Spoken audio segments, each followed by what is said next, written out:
Alright lads, still here. And another 2v2 match for us to start with anyway. And as you can see, it's not a rogue this time, it's actually another friend of mine, Tia Lee, her name is, she's on her character Airmíd. And yeah, you can see that we just said we pop in 2v2, she's a disc priest. And who doesn't love a disc priest on their team, seriously. And you see here, it's double DK team. One DK doesn't seem to be playing at start, so I just say I'll try to take him down as fast as I can before he gets back to keyboard. So whatever was going on with him, maybe he dropped his Mountain Dew in his keyboard or something, whatever he was doing. Whatever those horde players be up to, dirty bastards. So I just said I kill him as fast as I can, and I try to mitigate as much damage as I can. Here you see me drop a ring of frost, and basically takes much pressure as I physically could off my priest. But you see, she's not. They're not scaring her at all, and she's holding herself up together well. So yeah, it's pretty much easy fight, any fight when you're with this priest and you're against two DPS teams. All you have to do is just try, especially as a mage, like in the mage point of view, just try to keep them controlled as much as you can. You see me dropping range novas on two of them. Try to get them together as much as you can so you can keep with the AoE control. Yeah, I didn't try polymorph at all this match, but that's because I just want to get one of them killed as fast as I could. And I knew with Death Knights they were just going to keep trying finding different ways to get out of my fucking move anyway. And it's a narrow lane, and any form of crowd control that can be broken is not really good when you're in this kind of situation, because if you want to try to pop a Nova or something, you might break it instantly. So it was just a waste of time. So I just tried to get the damage out as much as I could, and as you can see, it worked perfectly, and there was no pressure at all. You see, my priest is still pretty much is full health, full pretty much full mana. There's no worry of losing this one. So just when we're watching me take down this blood detonate, which can be a very boring task, I'll just talk about just saying thanks to all my subscribers so far. You're really helping out. It's good to see like a lot of people get behind me and stuff, and I'm hopefully just get more and more people and keep making more and more videos. I know this is like my fourth or third video today, and some of you might not like me bombarding your subscription box, but I'm just going to try to make as much videos as I can, like so, just to get my channel a bit chunky, and get some good content out there instead of having 4 or 5 videos. I want people to know that I will be uploading regularly, and you just see easy win. Poorly rated, like obviously, because as I've said in my previous videos, I haven't been doing that much arena at all, and and this character. So yeah, it's pretty easy to beat these people in lower fucking brackets than us. So it's nothing to be too proud of. But I just said I'll throw up the matches so you can see what I'm doing. And I know some of my subscribers and Voice and Herd is one of them particularly a great fellow. You should go watch him. I leave a link in the description to his channel. He talks about Together at the Top, and he's very genuine what he says.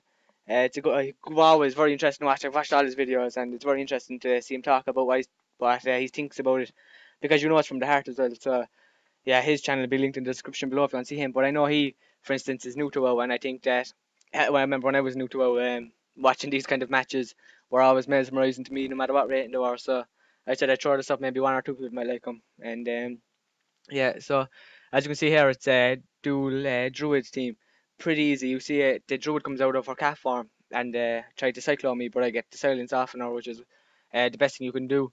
Just try to keep that silence against the feral druid, because they will, well under pressure, try cyclone you or try heal, and it's always good just to pop it instantly.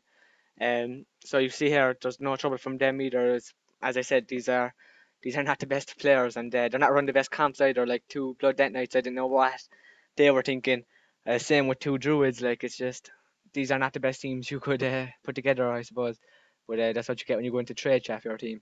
That's why I like playing with friends, because one, it's funner, and two, you're not going to be stuck with some random person that doesn't know what they're doing.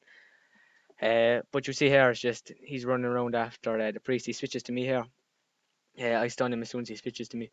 It's best to keep your stun till the end or until the switch check, because you can just take away a lot of pressure. Then I silence him because in case he tried to pop out of farm and heal, but he just popped a bear instead, and I get the easy kill off. So yeah, you see that there's no pressure at all from these people. It's pretty easy to win. Um, my advice for any or any mage starting out is, if you want it, what you want to do is just get hop in arenas as soon as you can. Like that's what I did on my character there. Just as soon as I hit 85, me and my friend Ryan were in on arenas, and I learned how to play pretty quick because of them. You can see it's not my first, but it's my second arena match on my channel. Like if you want to see how I progressed so far and became better. But that's another thing I want to do as well, show people how I'm progressing as this character. But yeah, just onto this match now. It's 3v3. You see, the rogue is with us now joining us, and we nearly take out this shaman. This is disgusting. Watch his health. I'd say he was on 2 HP before he healed up. Um, Here it's just we tried to put as much pressure as we could, but he held out perfectly. I just decided he's not going to give up now that easy when he's on that much health. So I switched to the druid and leave my rogue on the healer, and we just try to mitigate as much pressure between the two of them if we can. If you pay attention to the Death Knight in this match, he is doing nothing. It's pretty much of a joke of a Death Knight. You see when his runic power hits the full, I don't think he uses any move to get rid of his runic power anymore. Well, that could be used for a lot of obliterates or frost strikes. Um, so yeah, you just see he's not doing much. Like his runic power's full the whole time. So it's, it's basically two of them and an auto attacking Death Knight against three of us. So this was a pretty easy win. I just tried to, you see, I just keep him under as much pressure as I can, as much strain, just keep freezing him. Like that's the main thing as Frost Mage, obviously, is just keep him frozen or keep those procs being used. You shouldn't be ice lancing it unless they're really, really low HP and you really want to get them down, or unless you have Fingers of Frost proc. But as you can see, sometimes I just like to spam the old ice lance myself just to get him killed. Here, the Death Knight pulls me, but he doesn't do much to stop me from running away. I just switch on to the Shaman and we get the easy kill off on him. He tries his best, but you see here, we just start tearing him down. I get ready for his next healing spell here now, and you see he gets interrupted by my rogue, and I'm ready to silence him. I silence him here, and he's just gone. Then we switch on to the Death Knight who hasn't been doing much all game, and he's pretty much an easy win. So yeah, that's I think that's my first 3v. Well, this was my first set of 3v3s as this character as a mage, and I'm really liking it. I really love the mage class. It's pretty much after become my main now because it's all fun. Usually my other characters are Death Knight and Hunter, as some of you might know, and the mage is a nice twist on things. Like I'm just jumping around, bouncing around, no one can touch me. It's better than the stiffness of the other two classes, so that's why I like it so much. The next match is another 3v3. And I think this one is two mages and a rogue. And as most of you know, mages this season are damage is just uncontrollable. And that's probably half people are probably going to diss me for playing a mage after saying that, but it's true. Like I'm not going to lie. And two mages get on our healer this time, and she has a hard time keeping up, but she does well enough to get us ahead, and you'll see that here now. So you see, we open up as we always do with my me freezing him getting garroted, and we just try to mitigate as much damage as we can before he runs away and tries to save himself. We do the rogue does a great job this time by staying on him, and we try to keep on him as best as we can. They're on you see right now they're on the healer, but we're just sticking on the one guy as much as we can. We're not leaving out of our sights, and he gets down pretty quick. You see, watch our healer's health now. She drops to a low, low, low amount, but she manages to keep up and just keep the game alive. You see here now turns to 3-3-2, and our healer jumps. You see, I tried to keep the mage up ahead so he can't get the healer, but he blinks off.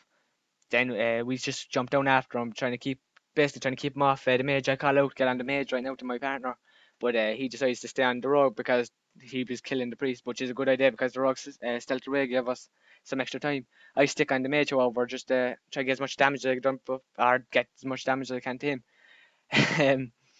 Fucking hell, I'm talking a lot, but yeah, you just see now our healer goes down and the mage goes down soon after.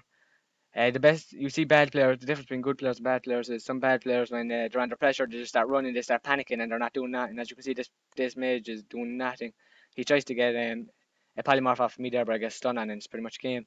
The best thing you can do is when you're about to die is try to stay away. But if you're not going to evocate up, at least try to keep some damage going out because there's no point just running. You might as well be dead. You see here now the rogue, it's rogue on rogue, and I just leave it go like that for a while till he's focused on the rogue.